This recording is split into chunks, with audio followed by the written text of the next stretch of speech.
Alrighty, welcome back to another episode of the FitBod Blueprint. Tyler, how we doing, man? Doing pretty good. How about yourself? Just little tired, little dreary feeling here. We got a lot of overcast, wet, rainy, drizzly, fally days. It's something I'm still adjusting to in Tennessee. Like all my life being in Florida, you hear fall and you just think like, oh, it's nothing but oranges and yellows and red leaves and apple picking and pumpkin patches. And it's like, Jeez. right, like, well, no, you get cold fronts that move through and they kind of linger for like a couple of days, and that's why it doesn't just bounce back to 90 degrees. And I'm like, oh, Yep. these are the bad days that they don't quite put in the movies. Gotcha. Yeah. Yeah. The sun. You're still a little bit more south than I am. So it's probably not quite as bad. But I mean, we get to a point here where it's kind of dark around 4:35, right? And it's been raining for 2 weeks nonstop. It's like those days get tough. I hear you. These are you probably miss Florida the most during the fall and winter. No, actually, no, like, I never thought I'd say these words other than family and friends. Like, I don't miss Florida at all. I even whenever we lived there, the reality is we'd go to the beach like once or twice in the summer, especially with little kids. It's just more hassle, more production, sand everywhere. They're crying. You got to change, especially with little kids. Like you got to change the swim diapers. You got to do all this extra stuff. You got to really be diligent about sunscreen with them, and it's different when you're like, okay, if I get sunburnt, whatever, I can kind of handle myself. It sucks, but whenever it's them getting sunburnt, it's like, ooh, that was my responsibility. Oops. I kinda suck. Oops, sorry, kid. I mean, very fortunate. My kids haven't ever been sunburned at the beach because me and Nikki stay on top of them, but with Florida, it's just like it's constant. If you don't live right on the water, it's constantly hot, humid, muggy. You're dealing with 90 degrees from late March until potentially December. Yeah. Like, Yeah. no, I don't miss Yeah. besides friends and family and, like, a couple of restaurants. Yeah, that's where it's like, it's what's the point of having nice weather if you can't go outside? Like, kinda just it's pointless then to me. Yeah. No, and that's what I love about fall here is, like, hey, I can take the top off on the Jeep and still get some really nice rides whenever it's not drizzly, but we're outside, we're doing more as a family outside, and that's why we moved here. I love hitting up the greenway. I love going for bike rides with the kids or just walks, our daily walk as a family that we do. I love doing that and not being like, "Oh my god, it's so hot and I can barely breathe because of the humidity." Miserable, yeah. Yeah, it's awesome. But then we got Halloween coming up. You guys, I know with a baby it's hard to do, but let Quinn do a little trick or treating or Yeah, well, speaking of, living somewhere where it's a bit more cold and rainy, it's supposed to rain a shit ton tomorrow, and the bulk of mm, it coming right at peak trick-or-treating, like, we're talking, like, 40 to 50 millimeters, so, a decent amount. I don't know what that is in inches, but, so we'll see. We usually go with friends and whatnot and have a good time, and ever since we've been doing it with them, the weather's always been like has been perfect, like cold, but like not raining. So we'll see what happens tomorrow and what we do. I'm sure we'll get out there for a little bit, rain, nothing that we're not used to out here. So we'll see. How about you guys? yeah, we've got friends that what their buddy does is he gets one of those like wooden flatbed trailers and he Mm, puts a couple of arches with PVC tubes or pipes, and he bends them and he does lights and hay bales and all that stuff. So the parents is just like, hey, we're gonna just creep slowly through the neighborhood on that while the kids are running door to door. yeah, yeah. You got your cooler of drinks on there. Yeah, Yeah, yep, got the yeah, it's nice cooler. that it falls on a Friday this year. Yeah, so the other thing is we're getting all of our crap wet weather out of the way now because Nice. what you're experiencing tomorrow is what we experienced last year, Yeah. where it was right at the start of trick or treating. it started raining, and we got, like, an hour and a half worth of trick or treating in, I would say. So, not bad. It's also little kids, so they're not exactly moving super fast, and, in between each house, they're like, "What'd I get?" Looking through their candy bag, so I think that in an hour and a half, we might have done, like, 20 doors total. Right. Yeah. And then poor Jesse, last year, his daycare had done a big, like, Halloween party, and they brought in, like, all the sugary shit. Yeah. And we walk up to the last house. We're like, okay, we saved our friend in the neighborhood. We saved their house for last. That way we could knock on the door and then, okay, now we're going to go home like, one street over. Knock, knock, knock. And then Jesse just like threw up everywhere on their walkway. And I was like, I mean, I guess. luckily, yeah, like, I was like, okay, he's done. Let me carry him back home, kind of hose off the Yeah. walkway for a buddy. Like it was rough. I'm not gonna Yeah. lie. But this year, better weather. He's in kindergarten now. They're not about to sugar him up in school Yeah. and have to deal with it like a daycare. They're just kind of like, whatever. They'll crash out. So yeah. What Quinn pick out for her costume? She's gonna be a witch. I don't know if, but like it's from a book, Witch on a Broomstick. I don't know, like if anyone's heard of that. It's like, I don't know, cute little story, witch on a broom, obviously, but then like picks up like little animals along the way, like a frog, and they get on the broom and whatnot. So she's gonna do all that, and then there's a dragon in the story as well, and Riley's going as the dragon, and then Nice. and then Steph and the other couple we're going with her, they're gonna go as the thieves that stole from the Louvre there Okay. recently. Yeah. Nice. Nice. So how about you guys? Yeah, Ellie picked out like a unicorn princess costume thing, so she's doing that. Jesse picked out the blue Power Ranger, like the OG blue Power Ranger. So he's super excited about that. And then at school tomorrow, they're doing Character Day, which is just the bullshit way of allowing kids to wear costumes to Yeah. school Yeah, instead of just being like, they're doing that at Quinn School tomorrow too. So yeah, and like they do like a little parade in the hallways, so all the parents get to come in, and then like the kids parade around apparently. So I mean, our first kid and whatnot. So it's gonna be fun to experience all of this for the first time. absolutely, man. This is what starts like my absolute favorite time of the year. I mean, I love Yeah. summer. I love barbecues and cookouts and pool parties and all that stuff, but Halloween and then you start the we decorate early for Christmas. Okay. Yeah. So, I'm not nothing until after American Thanksgiving. like, you know what? I go all out for Yeah. Christmas, so it's like, look, I'm not doing all that to have it up for 30 days. We're enjoying it. And Jesse loves the ambiance too of like the lights and the garland lights and all that stuff. It is nice kinda having some of that set up inside. There is just a certain, like, calming, like, in the evening, you put on the lights, turn off all the other lights, like, it is relaxing. Yeah. So I absolutely love this time of the year. So I'm like, yay, November's here. Yeah, yeah. So, anyways, we'll go ahead and kind of shift gears here. So today we're going to talk about the three biggest mistakes that we see people making whenever it comes to their training. So I've got three. Tyler's got three. Tyler, would you care to kick us off? Off, yeah, for sure.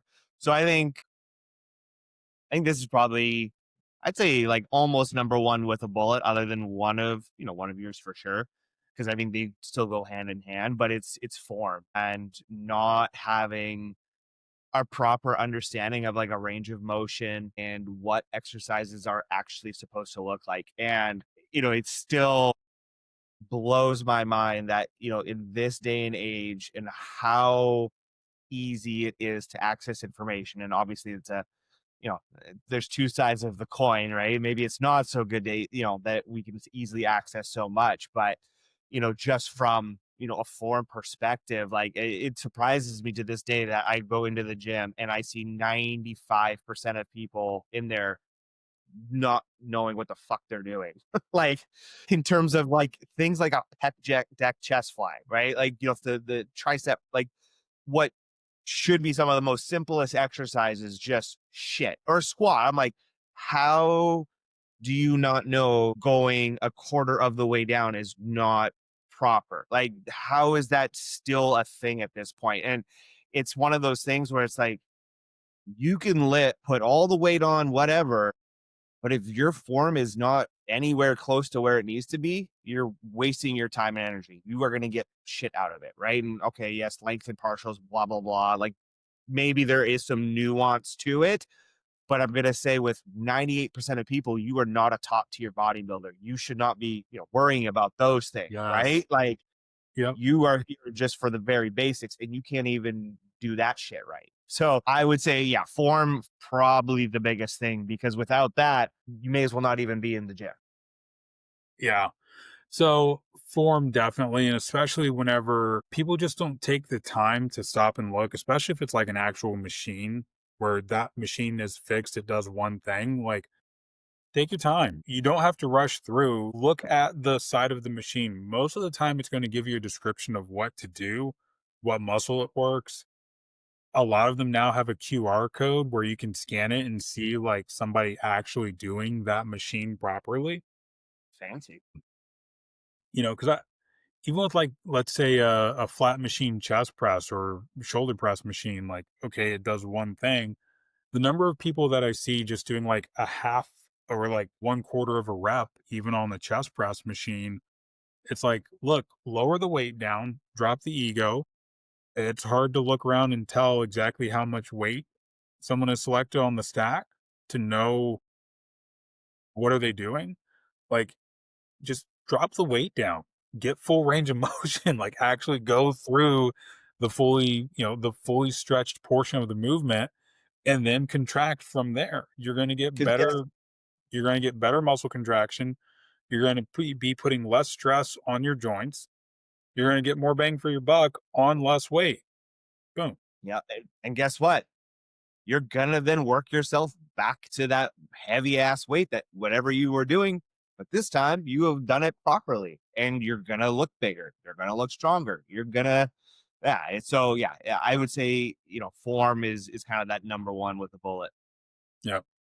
So for me, my number one goes to inconsistency in your training. So what I mean by that is somebody will start off and they might be really good about going to the gym 3, 4, maybe they're pushing themselves to a bit of an extreme as a beginner with 5 days a week, but they'll do it for a week or 2 or 3, and then it's like, okay, well, I had to take a week off and then it turned into 2 weeks off, and then I'm back into it, and then I'm off for a month or two, and the other side of that is people that are like, "Hey, I was able to do all 3 days this week, and then next week I did 1, and the next week I did 1, and the next week I did none, and the next week I did 3."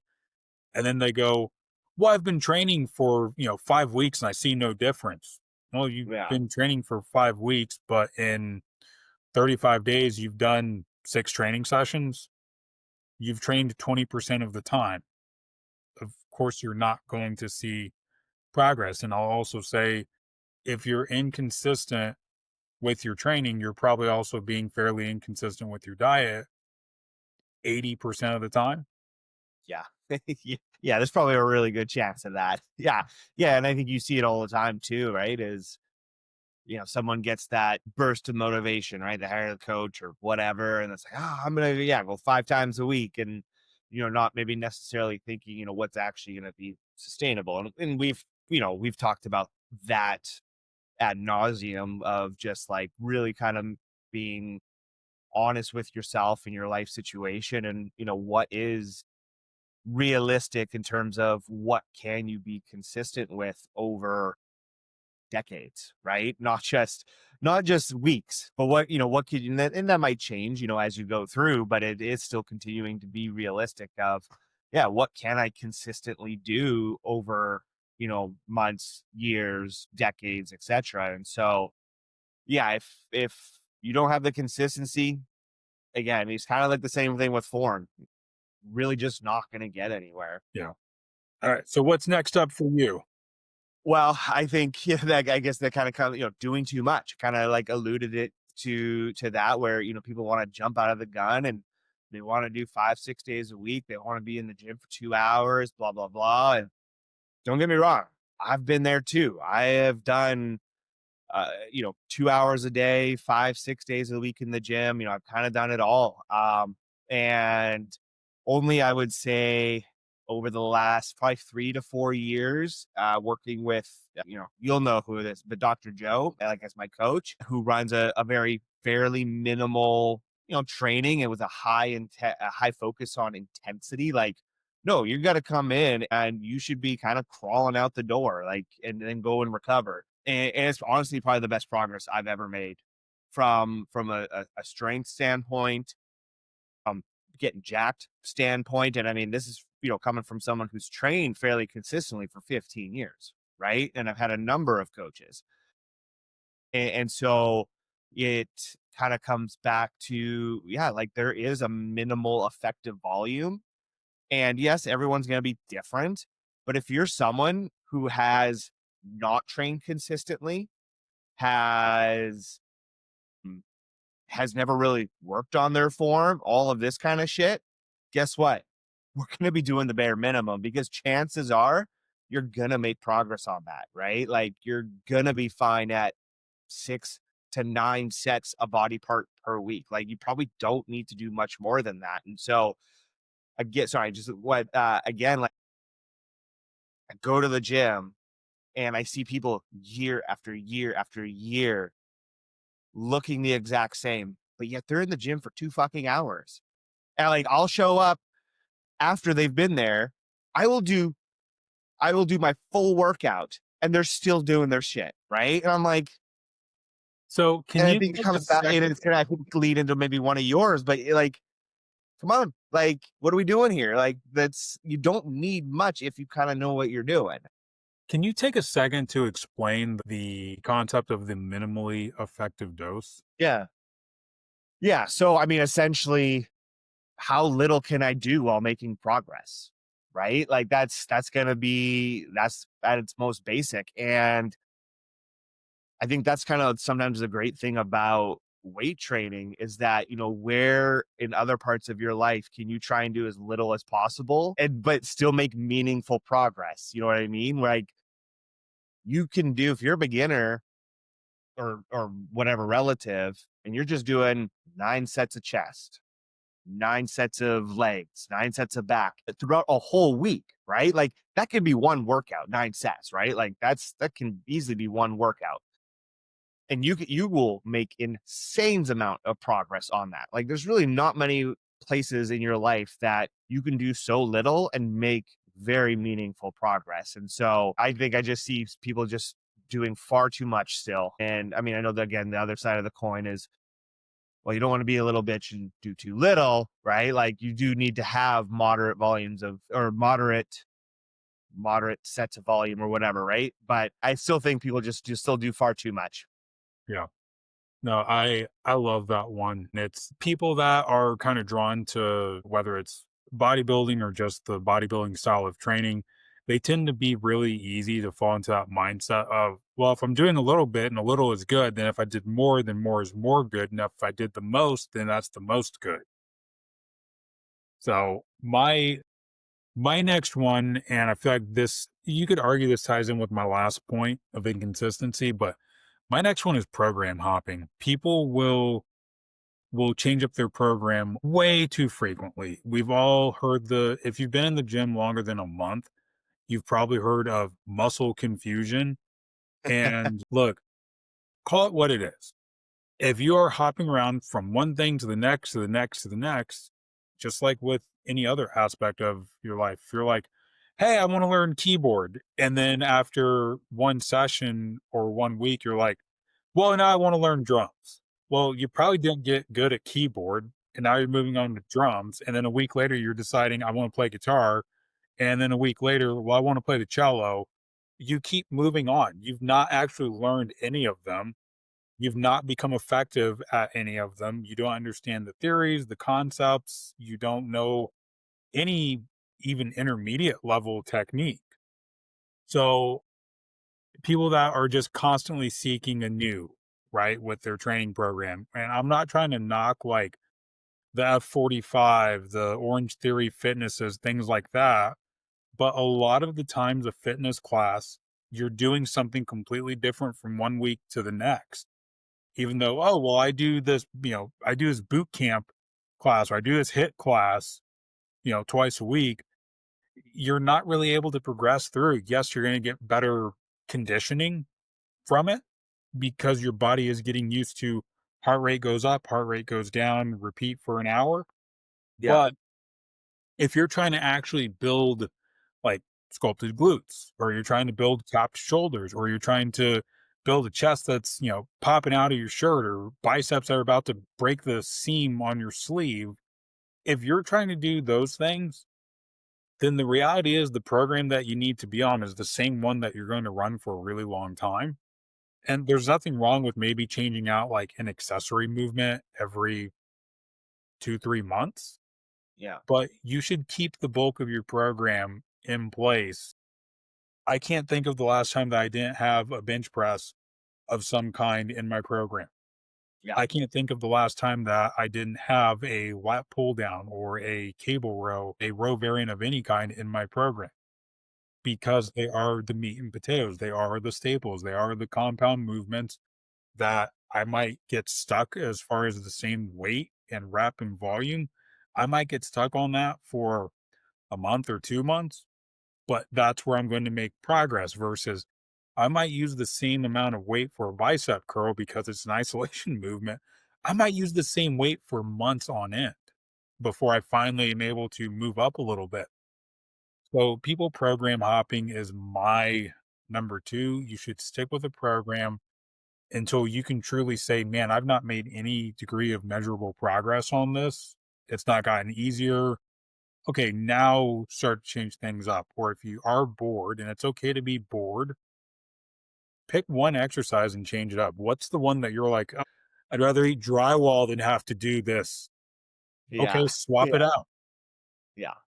Yeah. I think it's a great point. I mean, I don't think people realize, your compound movements, right? Your squat, your deadlift, bench, those like how much those are even a skill based movement, right? And most of the gains like a beginner will make in those initial kind of 6 months, it's neuromuscular, right? Like it's the body's learning a new stimulus, like so you're learning a new skill, like and they're like I'm never not looking at my deadlift or my squat and thinking like, okay, like how is this skill, right? Because you're going to be lifting relatively heavy ass weight and you're going to need to learn how to be skillfully strong as you're moving through these. And if you're constantly swapping things out, you're never, kind of like you use that analogy at the beginning with instruments. Like it's just you're not going to be able to learn that skill at a high mastery level.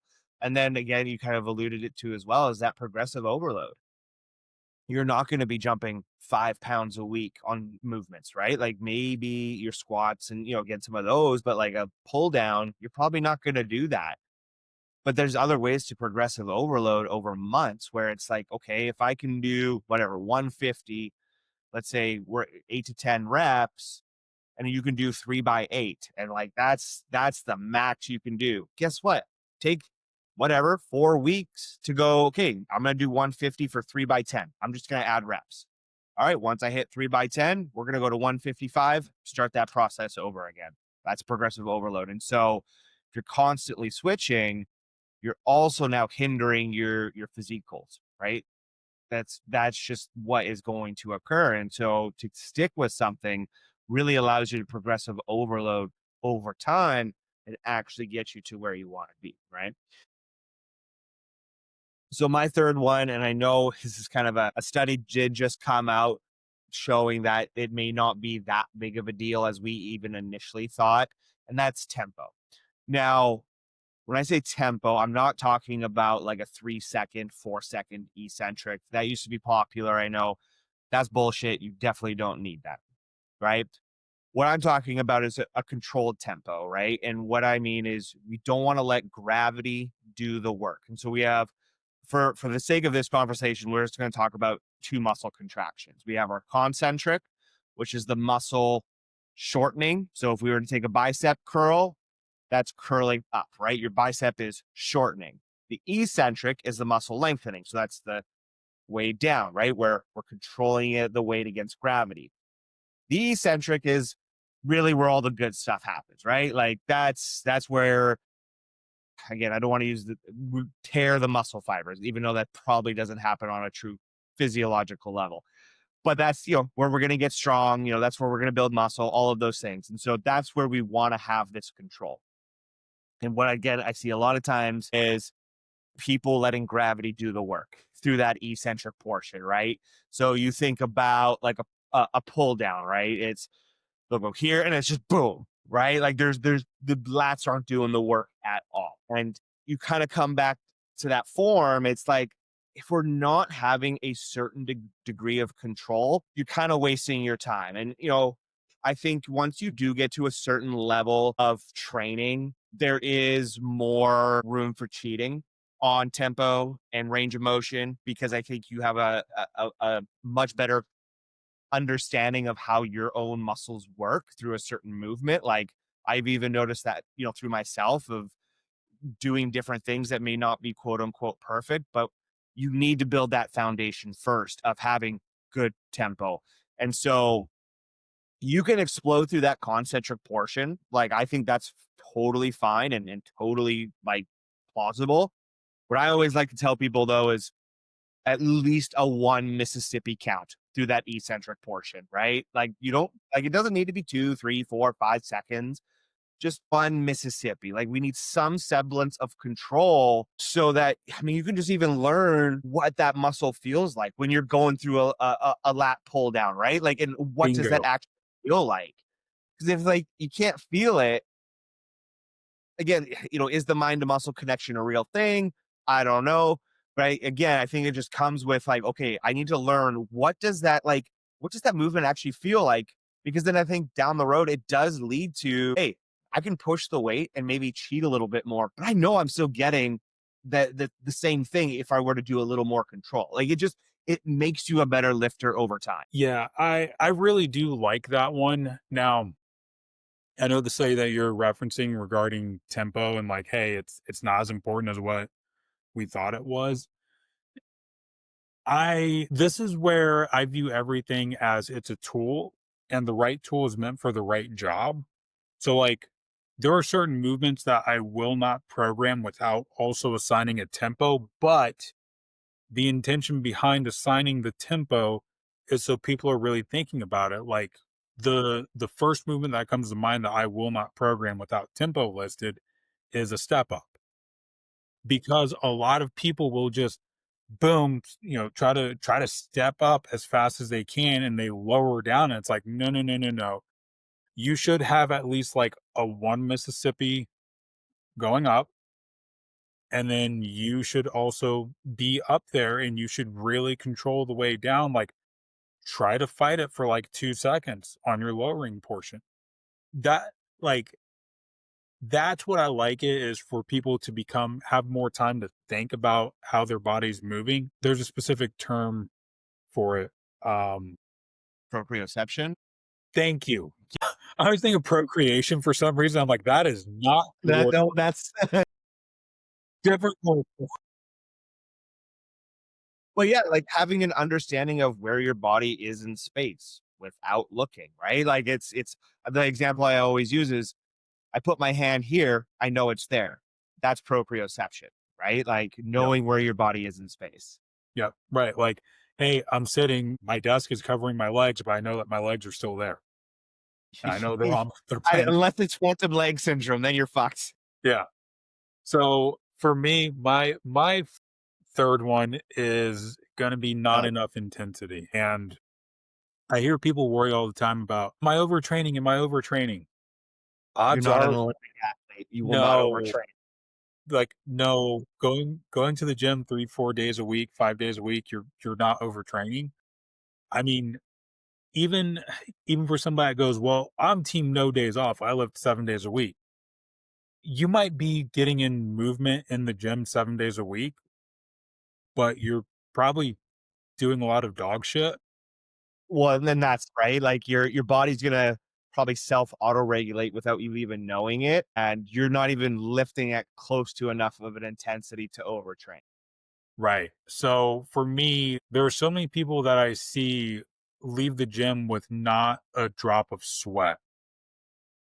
Like, Yeah, if you're not having a point of your heart rate's elevated, you've got at least a little bit of glistening going on. If you're never increasing the weights ever, you're literally just going there, same machine, same movement. I know it's kind of this might seem a little contrarian to my two previous points, but if you're going in there using the same weights for years and years and years on end, your body's probably become pretty adapted to it.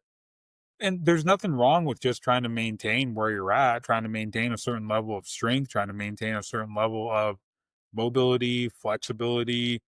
But if you're complaining about, I'm not growing any muscle, if you're not breaking a sweat at some point, it's no wonder. Like things your body has adapted to doing, it has adapted to. At some point, you do need to push yourself harder. Or the other one for me is, and I come from more of the powerlifting background, but I know you've done powerlifting as well. Look, I understand the need for a 3 to 5 minute rest period between, heavy doubles. I get it. yeah, But whenever you're sitting there on Instagram or TikTok or Snapchat and you're taking 5 minutes between sets and you're doing kind of more of a traditional hypertrophy bodybuilder workout, you're missing the boat. You're letting your body rest a lot in between those sets. And what is hypertrophy about? Blood flow into the muscle and trying to keep it there, creating muscle expansion. So for for people with their training intensity, you should question on your last rep on at least one set. Do I have this? Can I get this done? yeah, yeah, yeah. If you want to know you've trained to failure, you will fail at the concentric, right? Not necessarily eccentric. Like, let's take a dumbbell chest press because I think it can be a great example. Like, if you can get it all the way back up, all right, you got to go again, man. Like, you're not done. Like, that's not failure, right? Like, if you go down and you get halfway up and then you get stuck and you are pushing, that's failure, right? And I think people, so I mean, so a couple of things. And I think just naturally we avoid discomfort, right? And so I think there is just a subconscious part of us that we are going to avoid training hard. I think that's something that you do have to be conscious of. And two, I do think it's a learned skill in training. Like you learn, right? And that just takes time and consistency. And then what was my third point? Now I can't remember. I had another one. But yeah, it is something though, I think, where training to failure. And I think, some people can be scared of doing that, but I think it's a very useful skill because it kind of teaches you like what does that actually feel like and what is that weight for that particular exercise, because now that gives you a jumping off point, right, of like, okay, I know where that failure point is, and it's like now I know how can I beat that, right? Like now do I focus on, well, I got 5 reps, all right, I'm gonna go for 6 reps next week on that. All right, now that's my new, and it's 7 8. All right, let's start that process over again. Now let's add weight. Failure at 5, let's add reps, right? And so it can teach you a lot of how hard you can actually push yourself, gets you comfortable with discomfort in the gym, and it allows you to better organize your training because now you know where that barometer is of, okay, how do I now progress this aspect of my training because I know where that failure is. And I love that. I love people pushing themselves to failure because also the more times that you've failed on a lift, the less scary it becomes. Yeah. Everybody goes through the rite of passage of the first time they fail a bench press of, oh shit, this is going to kill me. Oh, yeah. If you're like, what you're kind of, hopefully you set the pins, you're like wiggling out underneath it. Yeah. Yeah. Or, in my case, look, I can't tell you how many times I've dumped the weight off of the bar. Yeah. I literally there. If you had to say, Phil, is it over or under 200? I have no idea. I don't know. It could very well be over. There have been so many times where it's just, well, thank God I don't have collars on. Wiggle, wiggle, shimmy, shake, weight comes off, bar goes flying that way. Cool, I'm good. But you become less fearful of pushing yourself to that.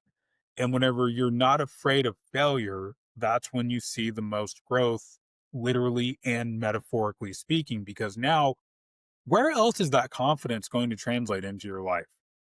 Like, oh, hey, I almost failed on that, but I survived. You know what? Screw it. I'm going to try for that promotion, or I'm going to start that business, or, hey, I'm going to ask that person out, or whatever. Hey, I'm going to take that risk on myself. Cool. Now that's where the empowerment comes. So it's more than just being strong for the sake of being strong. It's more than just looking good for the sake of looking good. I mean, yes, there's a health component for why do we live, but a lot of it ties back into someone's confidence. So that's why not enough intensity is my like, hey, this is the one that I wouldn't end this podcast without mentioning. Yeah, that's a good one. And then speaking of, I can tell my dogs are about to start wrestling, but we kind of reached the fun part here. Right. If you need to So go, you gotta go. no, they're just loud as shit. But all right, blind rank, and we're doing Pixar movies. Okay. Okay. All right. So it's five of them. All right. The first one that pops up, Ratatouille. Hmm. I mean, there's some great Pixar movies, but there's some flops here. I know. I'm gonna put that in my 4 slot. That is exactly what I Yeah. was thinking was for. Yeah. Okay. Okay. Oh, Toy Story. I'm gonna go number two. Like, there's only one Pixar movie I can think of that I like more than Toy Story. Yeah. There's so many now. I'm like, well, which one's Disney? Which one's Pixar? Which one's like, you know, yeah, DreamWorks, like shit. I'm gonna go. Yeah, I'll go 2 as well. Okay. I was hovering with 3, but Okay. Next. Ooh, Up. 3. Three. You can't make me cry like that in the first 10 minutes. I know. I think I'm gonna Like unpopular the opinion. yeah, Unpopular opinion. I'm gonna put it actually as my five. I love the movie. I'm putting it as my five though, because there's still just so many good ones out there. And Ellie is a big crier at movies. And that movie, I mean, she hasn't made it past the first 10 minutes. you just need to fast forward, and then you could start the movie. The problem is whenever we've tried that, she sees what's his name, the old man. She sees him and Yeah, she's like, "Where's his wife?" And I'm like, can't pull a fast one on her. "Nope, nope." All right. Ooh. Next one is my number one, The Incredibles. Yeah, that is a pretty good number 1. Sorry, I just went blurry all of a sudden. So, um, yeah, Careful, let me still. I would say number 1 as well. All right. So then you've got your five slot. I've got my three slot, Man, and it goes to Monsters Inc. yeah, 5 is a good one for that. I've seen that one way too many fucking times. Quinn went through a phase when she was like, I don't know, whatever, one between 1 and 2, and that was the only movie she would watch. And so I'm sick of it. Ellie I've probably had seen it at least 100 times. Like, not even a joke. Ellie had that with the Mickey and Minnie Mouse Christmas special where it starts off with like Huey, Dewey, and Louie, and it's Christmas Day Yeah, is on repeat, and then yeah, she watched that for a solid year straight, yeah. every So, day, three yeah, days I a hear you. week, I or feel three times yeah, a day. I feel yeah.